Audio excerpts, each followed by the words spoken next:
नमस्कार, मैं हूं श्रीनारायण तिवारी और आप देख रहे हैं नेशनल न्यूज। झारखंड में एडिशनल सेशन जज की हत्या ने न केवल झारखंड बिहार को हड़कंप में डाल दिया है, दोनों राज्यों में तहलका मचा दिया है, बल्कि समूचे देश में चर्चा का विषय बना दिया है। झारखंड हाईकोर्ट हो या दिल्ली का सुप्रीम कोर्ट हो या सारे देश के सभी हाई कोर्टों के न्यायाधीश और वकीलों के बीच का मुद्दा हो, ये बहस का मुद्दा दिन भर बना रहा। न्यायाधीश एडिशनल सेशन जज धनबाद जिले के एडिशनल सेशन जज उत्तम आनंद को बुधवार के तड़के एक थ्री व्हीलर ने दुर्घटना करके हत्या कर दी। दुर्घटना शब्द यूज इसलिए करना पड़ रहा है कि वो गाड़ी से कुचला उनको। इसका वीडियो भी वायरल हुआ है। वीडियो लगा था, वहाँ कैमरे लगे थे सड़क पर, वो टहल रहे थे, एकदम पैदल चलने वाला जो स्थान है वहाँ से मॉर्निंग वॉक कर रहे थे। पीछे से टेम्पो बीच रास्ते से मुड़ कर गया है और उन्हें पीछे से ठोकर मारा है। उनकी मृत्यु सुनिश्चित कर दिया, इतना ज़बरदस्त ठोकर मारा और फिर रास्ते पर आकर चला गया। वीडियो देखने से, थ्री व्हीलर के मूवमेंट को देखने से कदापि नहीं लगता कि उसका ब्रेक फेल था या कुछ अनबन हुई थी। बराबर सीधे रास्ते से जाता हुआ टेम्पो घूमता है, थ्री व्हीलर टेम्पो घूमता है और ठोकर मारता है, फिर लौटता है और जाकर के सीधे रास्ते से चला जाता है। वीडियो कई जो वायरल हुआ वो, इसके अलावा जगह जगह सीसीटीवी कैमरे लगे हैं, उसमें जो कैद हुआ इसके मुताबिक वो चोरी का थ्री व्हीलर था। वैसे जिसका थ्री व्हीलर था वो भी गिरफ्तार हो गया है और जिन पर शंका है, आशंका है, लखन वर्मा और राहुल वर्मा, ये दोनों आरोपी भी डिटेन कर लिए गए हैं। झारखंड पुलिस सक्रिय हुई और पकड़ लिए है। मूल मुद्दा ये नहीं है, मूल मुद्दा ये है कि 2-3 दिन पहले ही वहां मनोज झा नामक एक वकील की भी हत्या हुई है। झारखंड जा कहां रहा है?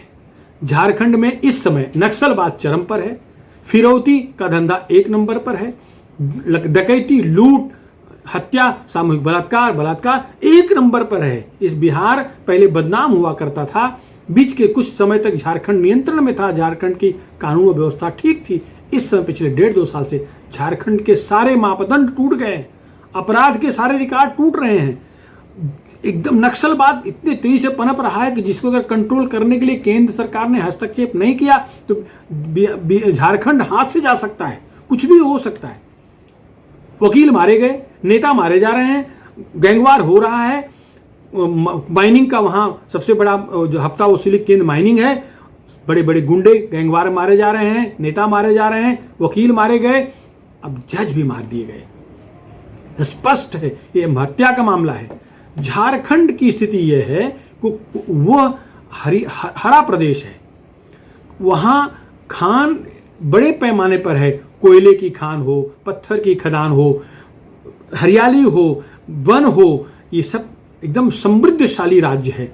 लेकिन उतना ही समृद्धशाली गुंडई में भी राज्य हो गया है, उतना ही रिच मर्डर में भी हो गया है, उतना ही रिच सारे अपराधों में हो गया है। और जब से झारखंड मुक्ति मोर्चा की दोबारा सरकार आई है, हेमंत सोरेन मुख्यमंत्री बने हैं, कांग्रेस के सहयोग से मुख्यमंत्री बने हैं, तब से वहां सारे अपराध एकदम क्लाइमेक्स की तरफ जा रहे हैं। सारे जितने अपराध आप सोच सकते हैं सब झारखंड में जाइए, देख लीजिए। वहाँ की इंडस्ट्री पलायन करनी शुरू कर दी है। इंडस्ट्री वहाँ ठीक ठाक स्थिति में थी, वहाँ झारखंड की स्थिति इतनी बुरी नहीं थी इंडस्ट्री के माने में, लेकिन जिस तरह से फिरौती, उद्योगपतियों से हफ्ता ये शुरू कर दिया गया, इस समय फिर बहुत तेजी से बढ़ा, इससे लोग मजबूर हो गए वहाँ से भागने के लिए। अगर वहाँ से इंडस्ट्री की यूनिट नहीं भाग रही है, नहीं उठाई जा रही है, तो उनके जो मालिक हैं, उनके जो बड़े पद पर काम करने वाले लोग हैं, वो झारखंड के बाहर पटना रहने चले गए हैं या उत्तर प्रदेश रहने चले आए हैं, बनारस रहने चले आए हैं, झारखंड छोड़ दिए हैं। कारण यह है कि वहाँ अराजकता का माहौल है। ये वारदात होती है, सुबह की बात है, 5 बजे के आसपास की बात है। जज साहब को निपटा दिया। जज साहब, इसमें निश्चित रूप से हत्या का ही मामला है, एक स्पष्ट दिख रहा है। जज साहब का रिकॉर्ड ये रहा है कि वो जहां भी जिस भी पद पे रहे हैं, जहां भी रहे हैं, ईमानदारी से फैसला सुनाए हैं, निर्णय दिए हैं। हाल ही में उनको धन्यवाद पोस्ट किया गया था। झारखंड हाई कोर्ट में ये मुद्दा पहुंचा, सुप्रीम कोर्ट में मुद्दा पहुंचा। सुप्रीम कोर्ट वकील विकास सिंह ने इसकी सीबीआई जांच की मांग की है। उनका कहना है, इवन झारखंड हाई कोर्ट के वकीलों का भी यही कहना है कि झारखंड सरकार के बस का नहीं है कि जांच कर सके, क्योंकि इसमें गैंगवार शामिल है। बार काउंसिल अध्यक्ष राधेश्याम गोस्वामी ने तो स्पष्ट कहा है कि इसको सीधे सीधे सीबीआई के हाथ दे देना चाहिए। इसी तरह से विकास सिंह, सुप्रीम कोर्ट के वकील, ने भी मांग की है कि ये मामले की जांच सीबीआई करना चाहिए। सारे के सारे वहाँ के जो जितने भी नेता हैं, भारतीय जनता पार्टी के हों चाहे अन्य दल के हों, उन सबको झारखंड पुलिस पर विश्वास उठ गया है। जिस तरह से जज की हत्या हुई है, जिस तरह से वकील मारे गए हैं, हाल के दिनों में कई हत्याएं हुई, नेताओं की हत्या हुई है, उससे सबका ये मानना है कि झारखंड कंट्रोल से बाहर जा रहा है। उच्च स्तरीय जांच का आदेश तो वहां के मुख्यमंत्री ने दे दिया, लेकिन उच्च स्तरीय जांच कौन करेगा? वही भी झारखंड पुलिस करेगी ना। झारखंड पुलिस के ऊपर तो गैंग का, गिरोहों का कब्जा है।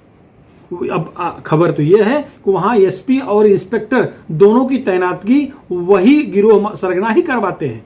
अपने अपने इलाके में कौन एसपी रहेगा जिले का और कौन उनके थाने का थानेदार रहेगा, ये सुनिश्चित करते हैं वहां के लोकल गुंडे, वहां के जो खान माफिया हैं, खदान माफिया हैं, वो तय करते हैं, पैसा पहुंचाते हैं। आरोप है कि सरकार को बड़ी बड़ी राशि, मोटी मोटी राशि पहुंचती है, इसलिए वो और पोस्टिंग होती है। और वो क्या करेंगे? फिर इनके फेवर में ही काम करेंगे। इस हत्याकांड के पीछे भी बड़े बड़े लोग बताए जा रहे हैं। झरिया के विधायक संजीव सिंह इस समय जेल में हैं। इनके एकदम खास करीबी थे रंजय सिंह, उनकी हत्या हो गई थी पिछले दिनों में।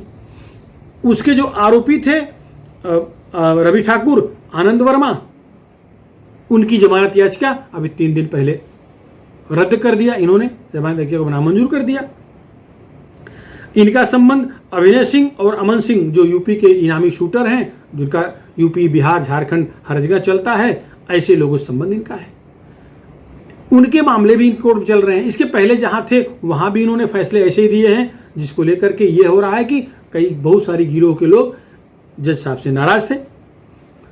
मामला यह है कि जज साहब क्या फैसला दें, क्या वो फैसला दें जो गुंडे चाहते हैं, क्या वो फैसला दें जो दलाल चाहते हैं, भाट चाहते हैं वहां के, वो तो नहीं दे सकते। जो कानून के चौखट में बैठेगा फैसला तो वही देंगे। जो न्यायालय तो फैसला वही देगा, उसमें कुछ एक पक्ष नाराज होगा, दूसरा खुश होगा, तो जो नाराज खुश हो उससे जज क्या लेना देना है। रही बात कि वहां का प्रशासन, पुलिस, प्रशासन क्या कर रहा था? अपने सेशन जज की रक्षा नहीं कर सकता। होना यह चाहिए था कि सेशन जज के साथ बॉडीगार्ड हो, बिना बॉडीगार्ड जज को बाहर निकलने नहीं देना चाहिए था। ये नियमित मॉर्निंग वॉक कर रहे थे, जिस तरह से सुनिश्चित करके हत्या की गई है, इसका मतलब था कि रेकी बहुत बड़े पैमाने पर हुई है। इनकी दिनचर्या पर पूरी अपराधियों की नजर थी। अपराधियों ने नजर रख करके ये हत्याकांड को अंजाम दिया है। बहुत सारे हाई प्रोफाइल केसेस को इन्होंने फैसला दिया है, निपटाया है, उस पर अपना निर्णय दिया है। अगर ये झारखंड की अदालत और झारखंड हाई कोर्ट, झारखंड की पुलिस तक सीमित रह गया, ये जांच रह गई, तो मुश्किल है कि इस पर पीड़ित पक्ष को न्याय मिलेगा। वैसे उत्तम आनंद के पिताजी भी वकील हैं, उनके भाई भी वकील हैं, वो धन और प्रतिष्ठित परिवार से हैं। इनके 3 साले आईएएस हैं, ये कोई छोटा परिवार नहीं है। फिर भी ऐसा कांड हो गया तो सामान्य व्यक्ति जब कितना सुरक्षित होगा झारखंड में, अनुमान लगाया जा सकता है। झारखंड वाकई में इस समय ज्वालामुखी के मुंह पर बैठा हुआ है। कोयला के खदान वहां का सबसे बड़ा आय का धंधा, आय का स्रोत है। सरकारी तिजोरी भी भरता है, गुंडों की तिजोरी भरता है, नेताओं की तिजोरी भरता है। कोयले खदान से बड़े पैमाने पर कोयले खदानें हैं पूरे झारखंड में, और वन आच्छादित प्रदेश है तो वन संपदा भी बड़े पैमाने पर है। इन्हीं 2 मदों पर पूरा वहां की राजनीति चलती है, गुंडागर्दी भी चलती है, नेतागिरी भी इसी पर चलती है। इसी के चक्कर में हत्याकांड भी ये भी हुआ है, और जितनी हत्याएं होती हैं इन्हीं कोटा ठेका, सड़क का ठेका, माइनिंग का ठेका, ट्रांसपोर्टेशन का ठेका आदि के चक्कर में सारी हत्याएं होती हैं, सारे हत्याकांड होते हैं। अब इस हत्याकांड का परिणाम क्या होगा? निश्चित है ये जज की हत्या है, ये परिणाम होगा। जो लोग शामिल होंगे, झारखंड की पुलिस भले न पकड़ सके, लेकिन अगर सीबीआई के हाथ में जाएगा तो निश्चित है कि उनका दबोचा दाना पक्का है, दबोचे जाएंगे, जेल में भी जाएंगे। ये भी संभव है कि फास्ट ट्रैक कोर्ट में मुकदमा चले, उन्हें झटपट फैसला भी हो जाए, क्योंकि ये मामला तूल पकड़ लिया है। सुप्रीम कोर्ट ने भी चिंता जताई है, झारखंड हाई कोर्ट ने चिंता जताई है, सुप्रीम कोर्ट में भी इस पर यह मुद्दा उठा है और ये निश्चित है कि अब झारखंड के बस का ये नहीं है, ये कांड की जांच तो है ही नहीं, प्लस झारखंड सरकार जिस तरह के गतिविधियों में लिप्त है उसे ही लग रहा है कि झारखंड सरकार को झारखंड संभालते नहीं बन रहा है। अब एक थोड़ी सी राजनीतिक स्थिति समझ लीजिए, झारखंड में आज की सरकार कैसी है, यह स्पष्ट बहुमत किसी को नहीं है। भारतीय जनता पार्टी के तत्कालीन मुख्यमंत्री के अपने अहंकार, अपने घमंड के चलते वो सरकार दोबारा लौट नहीं पाई, वरना भाजपा उस सरकार ने काम बढ़िया किया था, लेकिन उनका अहंकार बहुत एक नंबर पे था, जिससे वो पार्टी नीचे आ गई। 81 विधायकों वाले विधानसभा में 30 सीट झारखंड मुक्ति मोर्चा के हेमंत सोरेन की पार्टी को मिला। 18 पर कांग्रेस रही, आरजेडी 1 सीट पर, एनसीपी 1 सीट पर, सीपीआईएम 1 सीट, माने 51 लोग मिल करके सरकार बनाए हैं। भाजपा भी 26 सीट पर सिमट गई थी, उनके साथ दो निर्दलीय और 2 सहयोगी मित्र मिलाकर के वो 30 विधायक उनके साथ हैं। लेकिन कांग्रेस के लगभग सारे के सारे विधायक इस समय नाराज हैं, उनकी अवहेलना हो रही है, ऐसा आरोप है। यहां तक कि झारखंड मुक्ति मोर्चा के विधायकों में 2 फाड़ हो गया है, वो भी संगठित नहीं है। तो राजनीतिक अस्थिरता है।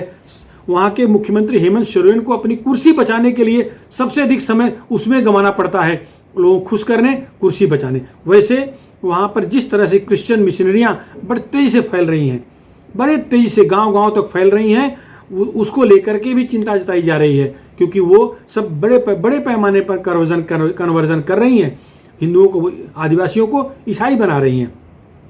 ये एक बड़ा मुद्दा वहां पर है और इसमें हेमंत सोरेन पूरी तरह से उनको सहयोग कर रहे हैं, ऐसा आरोप लग रहा है। तो राजनीतिक कांग्रेस नाराज है, झारखंड मुक्ति मोर्चा में 2 टूक होने के और आसार दिखाई दे रहे हैं। ऐसी स्थिति में उनका सर्वाधिक समय अपनी कुर्सी बचाने में जा रहा है, तो सरकार काम कैसे करे, जनता की रक्षा कैसे करे, उसे समय नहीं मिल पा रहा है। खैर, न्यायाधीश उत्तम आनंद की जो हत्या हुई है, इस पर सबकी निगाह रहेगी, आपकी भी रहेगी, हमारी भी रहेगी। फिलहाल 2 आरोपी पकड़े गए हैं, जिस टेम्पो से उनको मारा गया था, दुर्घटना का स्वरूप देने की प्रयास हुआ था, वो भी पकड़ा, वो भी अटैच हो गया है। और उनकी आत्मा जहां भी गई हो शांति मिले, ऐसी हमारी भी प्रार्थना है। इस मुद्दे पर फिलहाल इतना ही, आगे और जो भी डेवलपमेंट होगा वो अगले विश्लेषण में आपको जरूर बताएंगे। आपको अगर हमारा वीडियो पसंद आया हो तो हमारे चैनल को, नेशनल न्यूज़ चैनल को सब्सक्राइब करके इस वीडियो को व अन्य वीडियो को शेयर करें, जन जन तक पहुँचाएँ। धन्यवाद।